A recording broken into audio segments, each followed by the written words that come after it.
How's it going? Wherever you are, tuned into another one of these podcasts that we're doing via Zoom. And today I have the honor and pleasure of welcoming the coach of Polokwane City and an all-round good man. That is Coach Clinton Larsen, who joins us on the line now. Coach, thank you so much for agreeing to join me on Zoom. How's things going your side? Are you well? Firstly, thanks for the invitation, Kamza. And yes, I'm very well, thanks. Spent a great 3 months with the family before being summoned back to work last week, Wednesday. Thinking that, we'd be back to training on the 17th. But that was pending an announcement by government, to go ahead. And unfortunately, we've not got that go ahead yet. What do you think is the holdup, Coach? I mean, in your mind, why has it taken so long for there to be any guidance on the way forward? Honestly, Kamza, I think this situation is very complicated. It's not just a simple yes or no. Firstly, there's quite a few obstacles, in my opinion. Number one would be the basic cost of testing. Right. You read on a weekly basis how NFD clubs are struggling to pay their players on the measly grant they receive, Yeah. and I mean, testing for 40 to 50 people at a club or staff at a club at 850 rand per person, you do the math, that's quite expensive. For sure. So those are some of the challenges. Secondly, I also think contractually there's issues. Players' contracts coming to an end at the end of June. Right. It's going to be interesting to see what happens next week. Yes, there is some clarity on that issue in terms of players being allowed to extend their contracts month by month, depending on how long we take to finish the league if we do resume. Players that have signed pre-contracts with clubs are also allowed to continue to play for their current clubs. That's if an agreement is reached by both parties. Right. These are some of this is some of the information we've already received from the PSL. But like I said, challenges would also be if we are to conclude this league, where are we going to do it? Sure. Taking it into a hot spot like Gauteng. Doesn't make sense. Yeah. Currently, that's a hot spot. They talk about this bio bubble where they'll house 32 teams, NFD and PSL. Where are we going to get training facilities for 32 teams? I think it's one thing to say something and suggest something, but when you look a little bit deep at the dynamics and logistics of what we try to do, it's not that simple. For sure. So I think there's so many challenges. I've just mentioned a few. Yeah. I mean, in the UK, Kamza, just for as an example, they done 9 tests in the space of a month. They done 9 tests before the league resumed. I mean, are we going to go to that level? And I think that was being very professional and very thorough. Yes. And then another thing comes, we can't copy and paste what is being done all over the world. Right. I mean, in Europe, every single club has got their own training facilities, their own stadiums. We don't in South Africa. Half the teams are using municipal fields to train on. Half the clubs don't have a set home ground. We use 2 or 3 different venues in some provinces, Yeah. And these are some of the challenges, I suppose, that the powers that be are looking into and trying to overcome. Yeah, no, that's right. I think they do have an unenviable task in kind of getting this balancing act right, where the economics of a league, are just as tantamount to its progression as the health of all those people who participate in that league. So they are caught between a rock and a hard place. But what is the best case scenario? Because like you say, copy paste might not work from a resources perspective, but we're desiring the same end result of having a settled league come the end of the rounds of the games, 30 rounds of play. So what do you do? Kamza, we all want to conclude. We all want to play our remaining games, but we want to do so in a safe environment, and that's the bottom line. Yeah. And I think currently a lot of people don't feel it's safe enough to do so, or else this would have been concluded a long time ago. For sure. I think if you look at government stance, they're probably not too happy with what has been presented to them. Hence the delay. So yes, we are waiting for the green light to get back to training. Right. And then on the other hand as well, you know, there has been a certain phase of training process that's been implemented across the globe, you know, where you start with individual for a week, you then progress that to group, that could be 8 to 10 players in the second week, and then a further 2 weeks of team training. And that's another month of training if we're going to use that 3-phased approach as well. So, you know, these are all factors that need to be looked at. And like you say, caught between a rock and a hard place, trying to get the balance right, you know, and it's not an easy thing to do. Once we get started, do you want to carry on, or do you understand that some people might want to stop, even though we've had so much downtime and, you know, pretty much a whole preseason of another preseason for next season already? Because as I'm looking at it and the time is running out, would you be okay with kind of settling this round of games, or what's left of the season rather, and then a week later starting the new one? Or how do you kind of see that being spaced out, given the fact that there's been so much downtime already? It's a difficult one, because you've also got to factor in things like transfer windows. When do clubs? Are we going to get a transfer window? Are clubs going to be able to say, we know we've got a certain day to recruit? And that's, I think, is going to be another issue. But I think I don't see a problem ending and continuing, but I don't think it should be finished this week and start the next, you know? Right. I think you're going to need a planning phase of a few weeks to maybe do that. But I don't think we're going to get that 4 to 5 week break that we are so used of, because like you've said, we've already spent 3 months without football.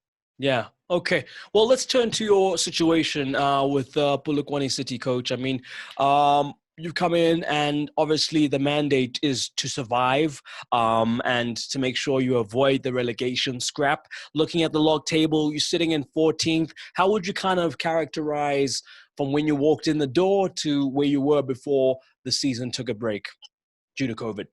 Well, the door I walked into was very dark. Very, very dark. You know, played 10, lost 10, Kamza. It doesn't get any worse than that. For sure. So we had a mountain to climb from day one, trying to lift the spirits, you know, get the confidence up. And I think we gradually done that. I think we got 11 out of 10 games. I've only been at the club for 10 games, you know. Right. So yes, it's been a huge challenge for us to change mindsets in a very short space of time, and try to do things my way, I should say. And you know, fortunately, as the months went by, the players started to adjust to my demands, and we started picking up a few results. And like I said, I think we're in a good space in terms of what we've built in the short period. That's why we're confident that with the 6 games remaining, we've got a good chance of getting the points we need. For sure. I mean, I guess, you know, you'll be looking towards those home games, because that's characteristically where you've been able to kind of get the points that have got you in a better off position than the 2 teams below you. But those are some tough tests. You've got the likes of Kaizer Chiefs, you've got Highlands Park and Sundowns. You talk about 6 points, that's 3 games, but against quite tough opposition. And those are the games that, you know, you would, looking at the stats, be looking to do better in, because they are home matches. But it's a tough kind of end to the season, isn't it? Yeah, it definitely is. And I think home ground advantage is completely out the window now. Yeah, sure. Whether you're home or away, it's more like a neutral venue. So I think the playing fields, to a certain extent, would be evened out in a certain way. We wouldn't get Kaizer Chiefs bringing more supporters to Polokwane than we have. The same with Sundowns, you know. And on the flip side, we also go away to a team like Celtics, who are you know, who rely so heavily on their supporters, and they'll not have that support behind them. And other clubs that are well supported as well, you know. So like I said, it's new to everybody. The playing fields are very, very even going into this final stretch of games.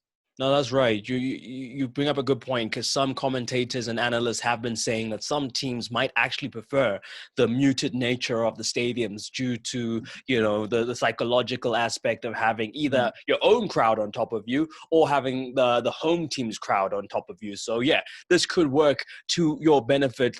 It's a tight amount of games. You're looking at SuperSport United, Highlands Park, Bloem Celtic, Bidvest Wits, Mamelodi Sundowns. What's the mandate? How much? I know you kind of, can look at certain games and look for points, 6 points. How do you see those kind of coming through in the mix of games still to come?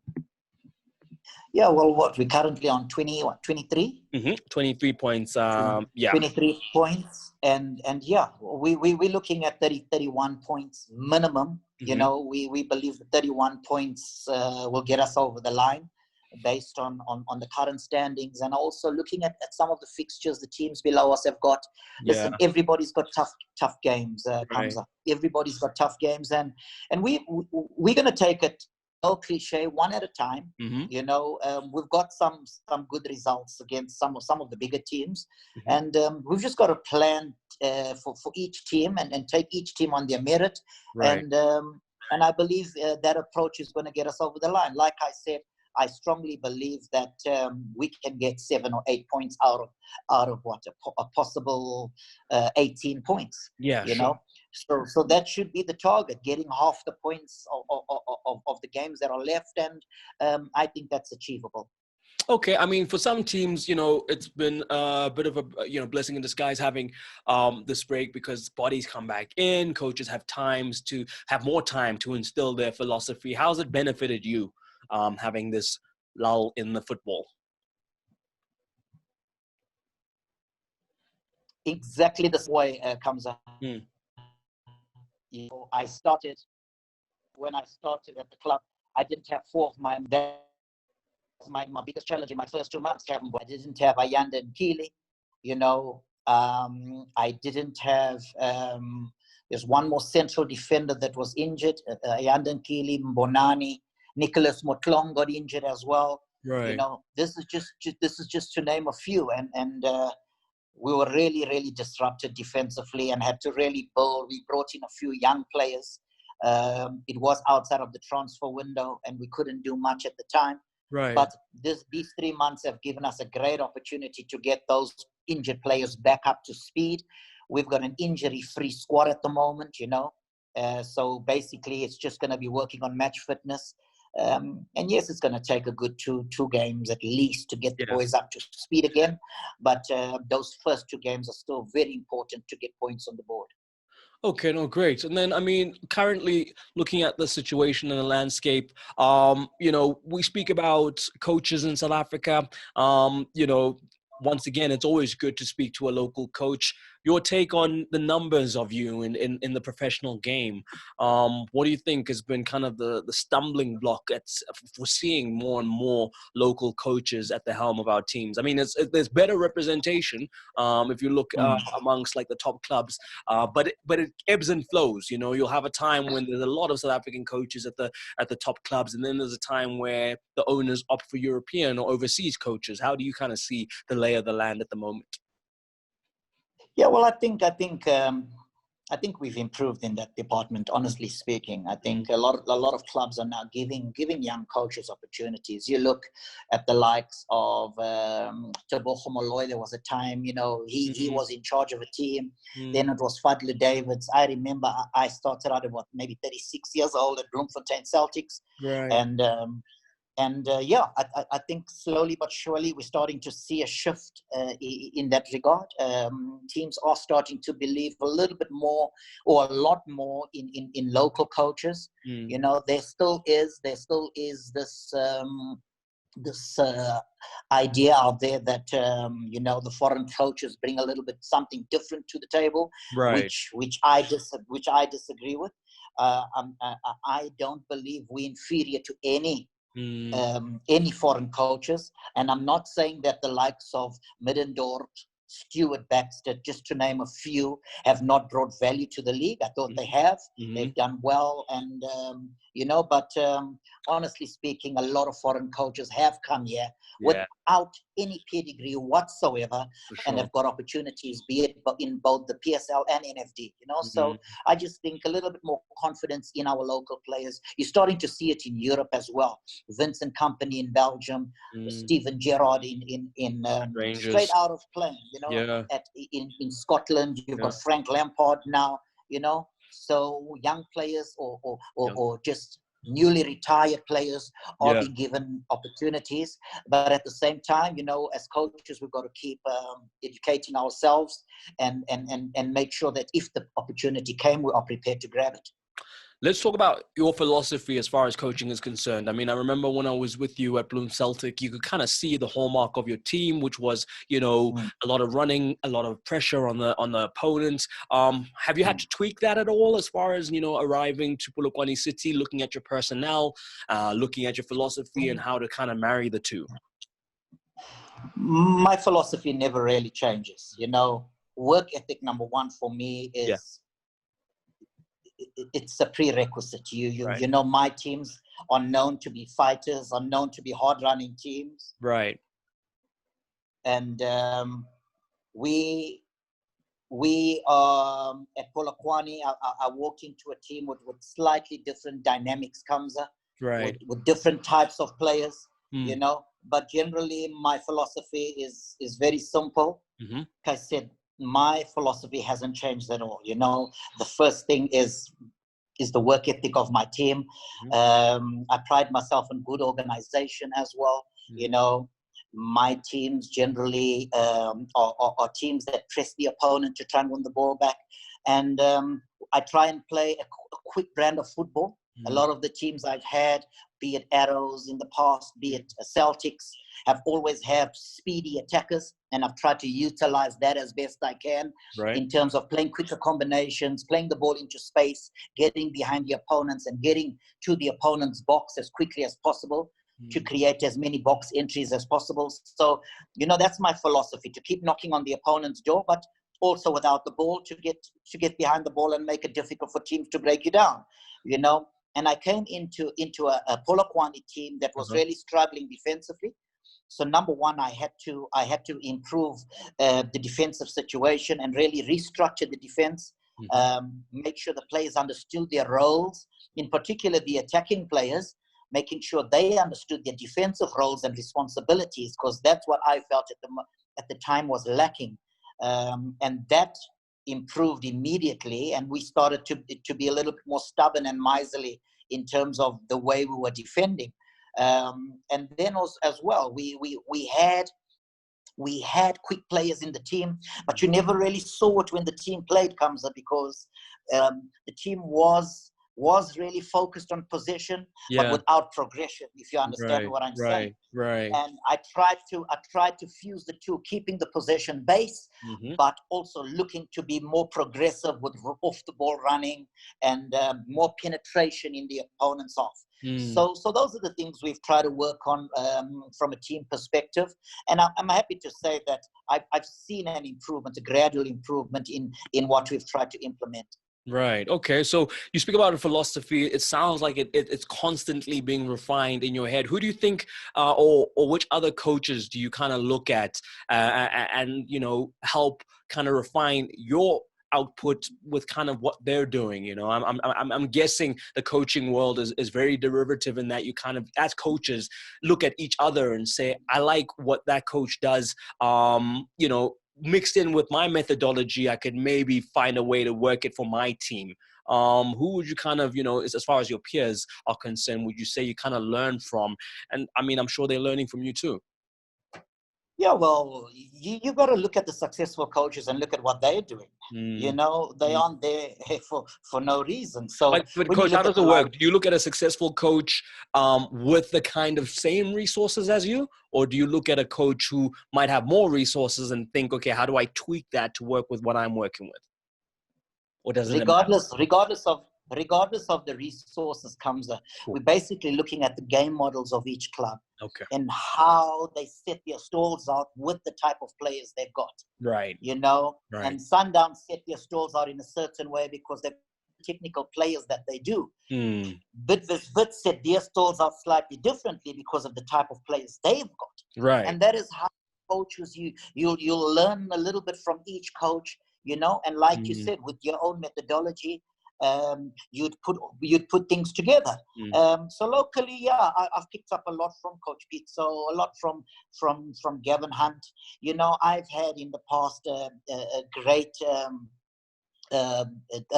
coaches I've worked with. You know, the likes of Gordon Egerson that I learned certain things from. Clive Barker that I learned so many things from. You know, and other coaches as well. So you know, I do a lot of webinars as well in the UK. Recently, I've done a few webinars. We've got a coaching group with a few coaches from Australia, the UK. You know, so we try to keep abreast with what's going on, and yeah, so we're learning from each other. You know, coaches, if you look at coaches in Europe, the likes of your Jurgen Klopps, your Pep Guardiolas, you know, your Potocchinos, all these successful coaches, and some of the older coaches as well who really revolutionized the game. You're talking about your Marcelo Bielsas, your Saris, you know, these type of coaches may not be mainstream at the moment, but are the coaches that the current top coaches have really learned from. So I do a lot of reading and researching in terms of those coaches and what they are doing, you know. So yeah, we try to keep abreast with what's going on, the different changes that are happening all the time in football.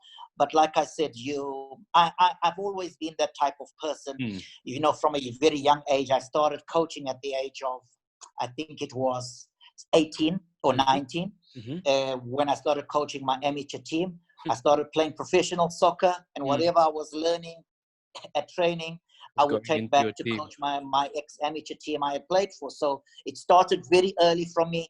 When I was a player at Manning Rangers, I went through so many coaches, you know, the late Eddie Lewis, the late Ronan Kwandawiri, you know, Mark Tovey, Mike McCarver, Gusto Palacios. There's just so many coaches that I drew so much from, you know. And then, like I said, some of the coaches I've worked with, Gordon Egerson, the likes of Bobby Solomons, Molifi and Tseki, you know, Owen DeGama. You know, these are some of the coaches also. I've picked up so much from so many different people.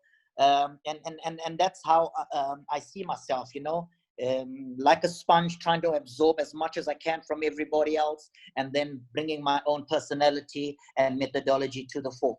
Makes perfect sense, Coach. Let's talk about technology then, and how that maybe aids what you're trying to do. I mean, you speak about the groups that you're on, and you know, now using the internet and services like this, like Zoom, to exchange and share information. But how does technology come into you? And you know, South Africa, I think we can sometimes be accused of not really paying attention to the numbers. We're not a very stats-driven a nation when it comes to sports. But how important is technology and those stats to doing your job?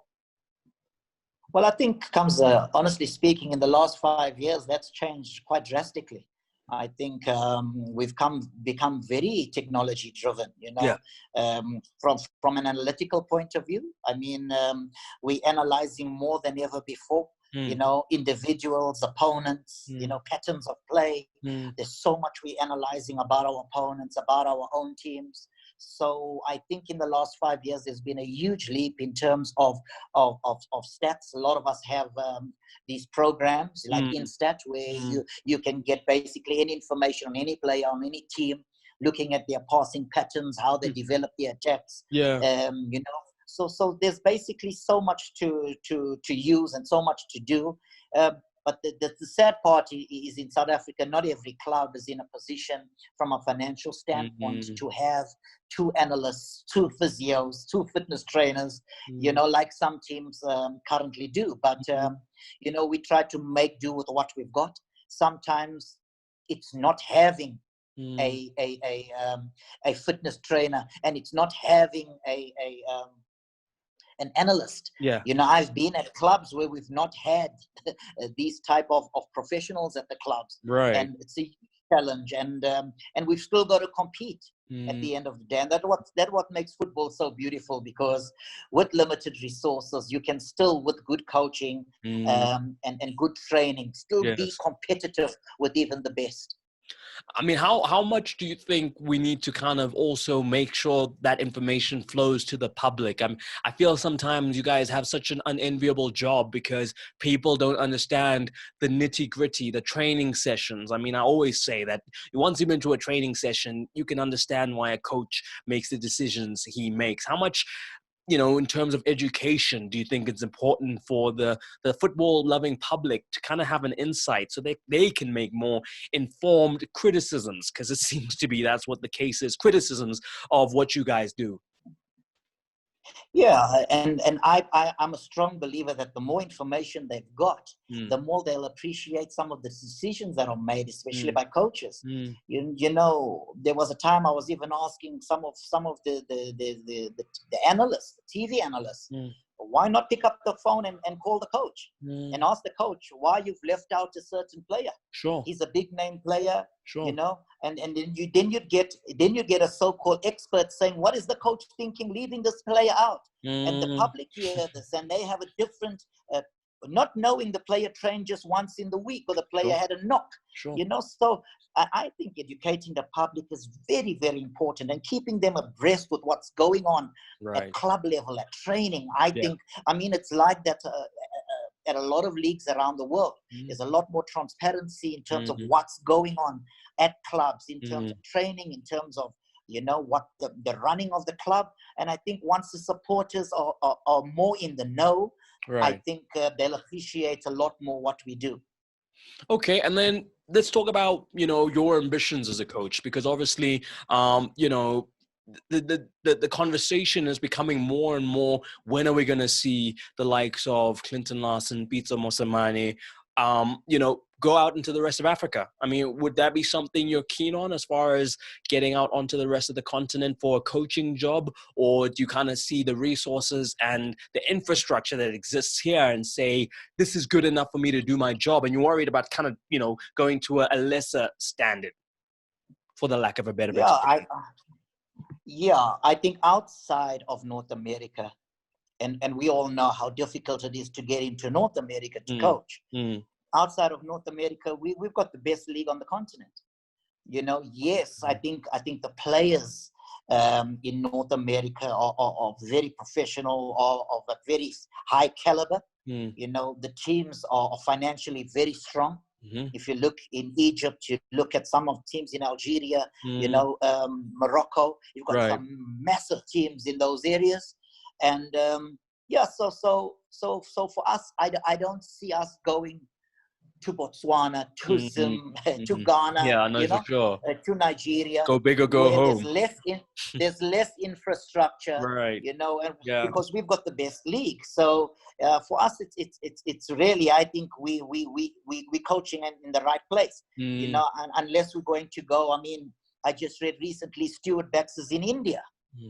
So I remember I got a call after I had won a cup at Celtics in 2012 from somebody in India asking me if I'd be interested in coming and coaching at that time. I'm not sure if that was before or after Deshi and Shamik Duty were there, Deshi Baktawa. But it could have been around the same time, and unfortunately I did have a contract here, and I stayed in the country. But now you see Stuart Baxter coaching in India. So I think if opportunities presented themselves outside in Europe or even in smaller European countries, that our coaches would grab the opportunity.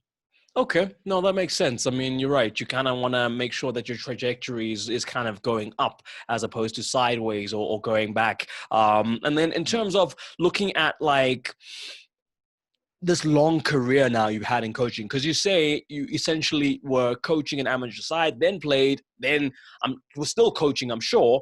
But, looking at that journey, what do you think has been kind of the biggest change from when you first started coaching to what it is like now in terms of the players you're dealing with, how to get them to operate at their maximum for you?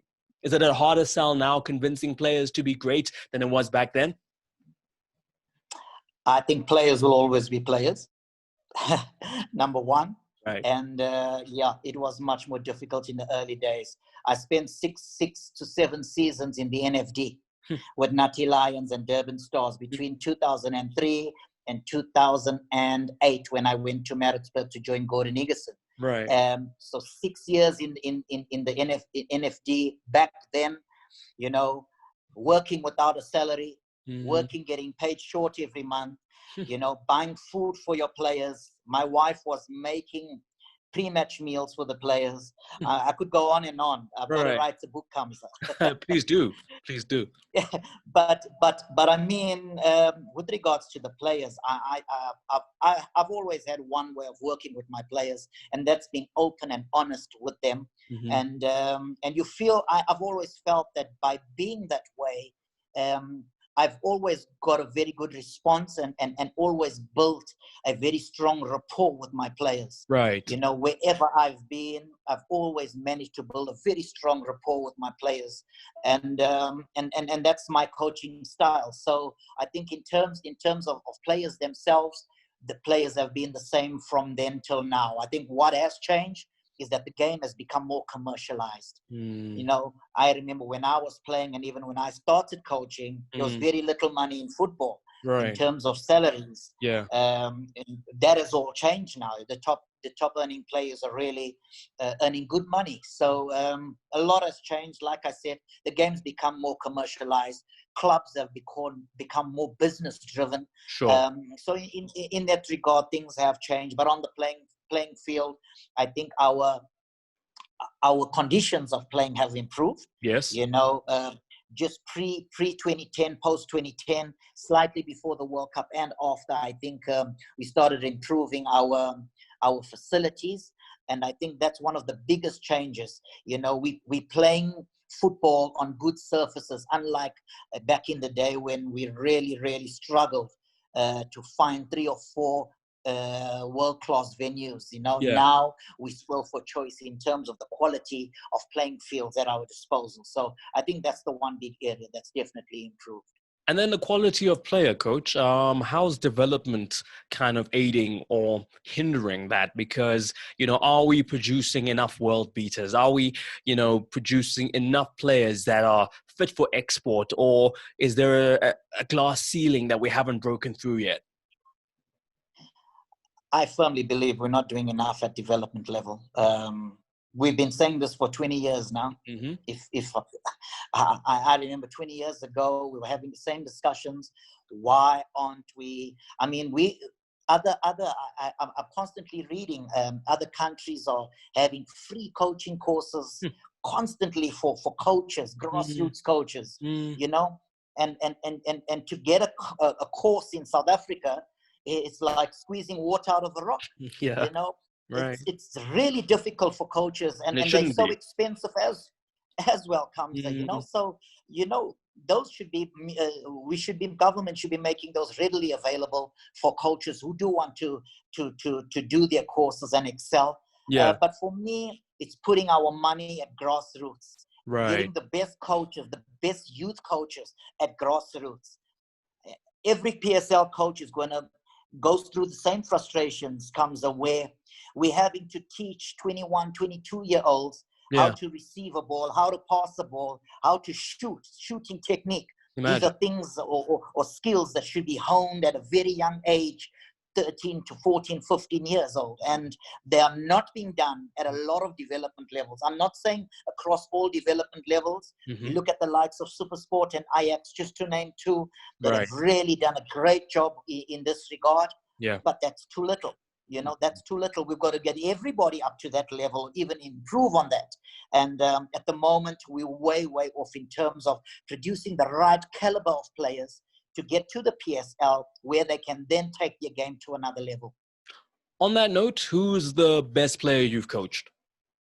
Or the best group? If you don't want to single out one player, you can single out a group if you want. The best you've ever coached? Oh, listen, I've coached so many top players. I'm going to go back when I started at Celtics in my early days.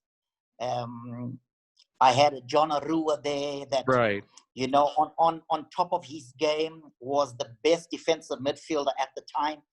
Made the most interceptions, really lost the ball, had a high work rate, Yeah. was a pleasure to coach, was a great professional. You know, he was an amazing, absolutely amazing footballer.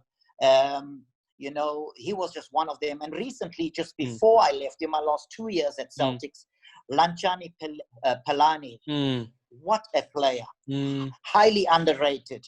You know, I think one of the best central midfielders in the country. Right. Also, quality throughout. Hardly puts a foot wrong in a game. Has got Hlompo Kekana's range of passing. Has got the power to shoot. We may not see him score as much goals as Hlompo, but he shoots just as hard as he does.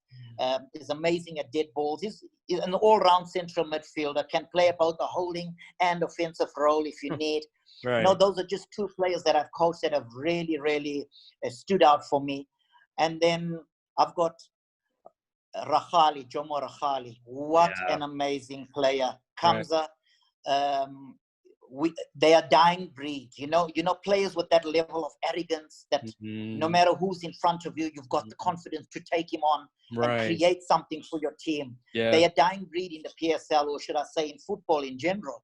And it was an absolute joy to coach a player like that. And, you know, on the sidelines, just urge him on to take players on at every opportunity.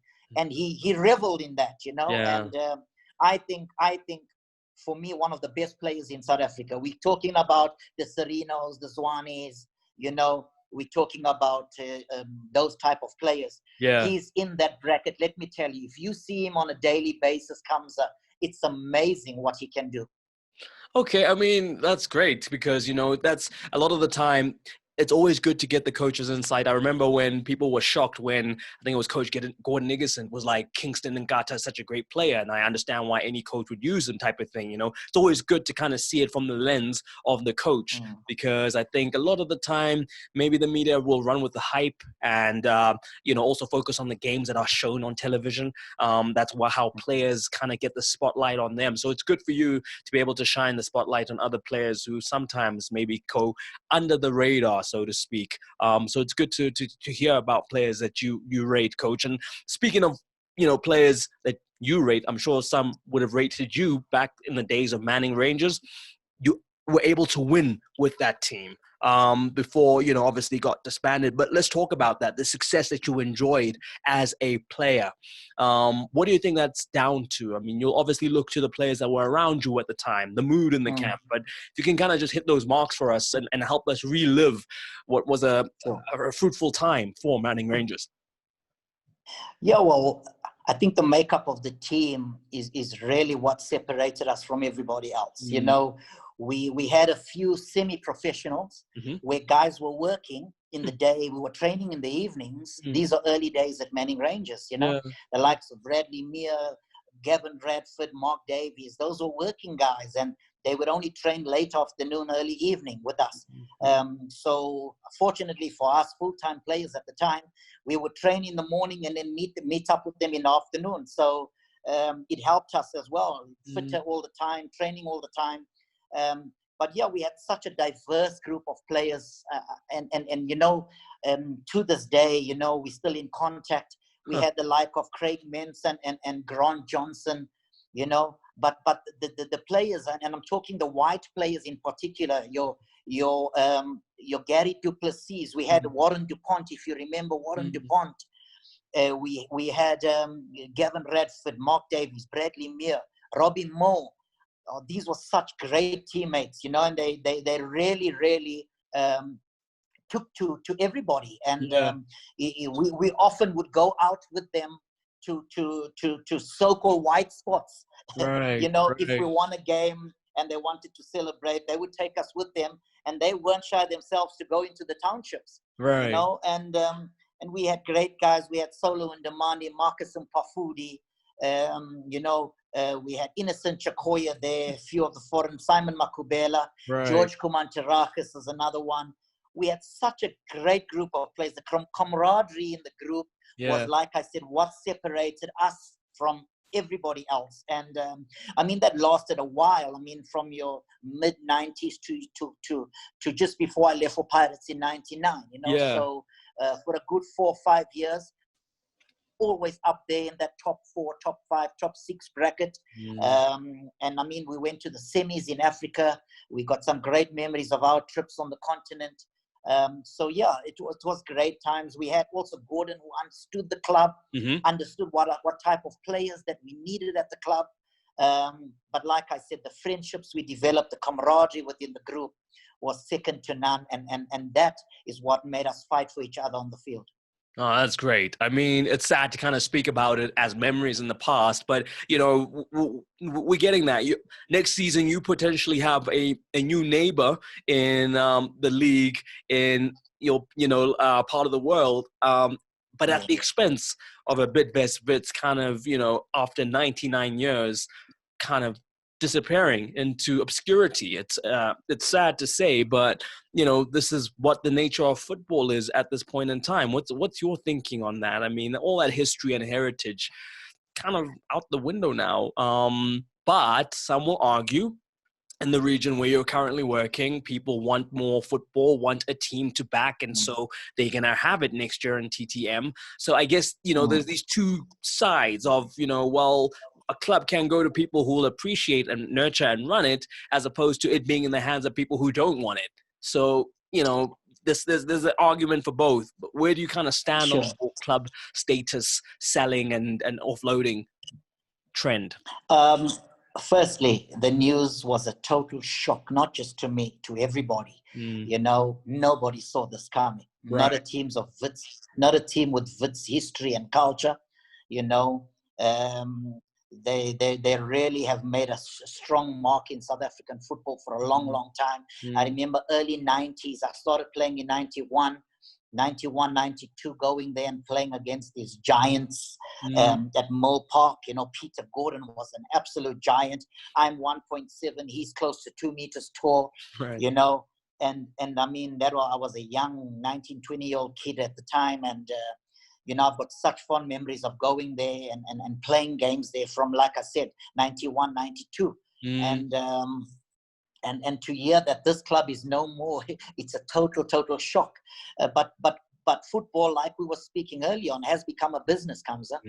And everything's to do now with sponsorship. Certain companies are going to want to make a profit from football. Some are taking out of their pockets because of their love of the game and not looking to make money. But certain clubs are going to say, listen, this is a business and I want to make money. Sure. If I'm not making money, maybe these are some of the changes we're going to make. So it's, like they say, money talks. I suppose TTM have got the money. They want the club. They've got it now, pending the league's approval. So it's great for Limpopo. It's great for TTM, but I also feel for Wits, for the staff, for some of the players that may not find clubs. I think it's going to be really, really tough, yes. No, I hear you, Coach. I hear you. And let's see how it transpires. Obviously, your colleague, Gavin Hunt, will be a man without a job come the end of the season. A lot of people believe it won't be for long. Coach, I want to take this time to say thank you so much for being gracious with your thoughts and your impressions. And I really do hope that once the restart begins, your training and, of course, the results can be what you desire and kind of helping you attain your top flight status. I hope we do. Thanks so much, Kamza. Always a pleasure. Thank you, sir. All the best to you and your family. Keep well and stay healthy. You too. Pleasure. Coach.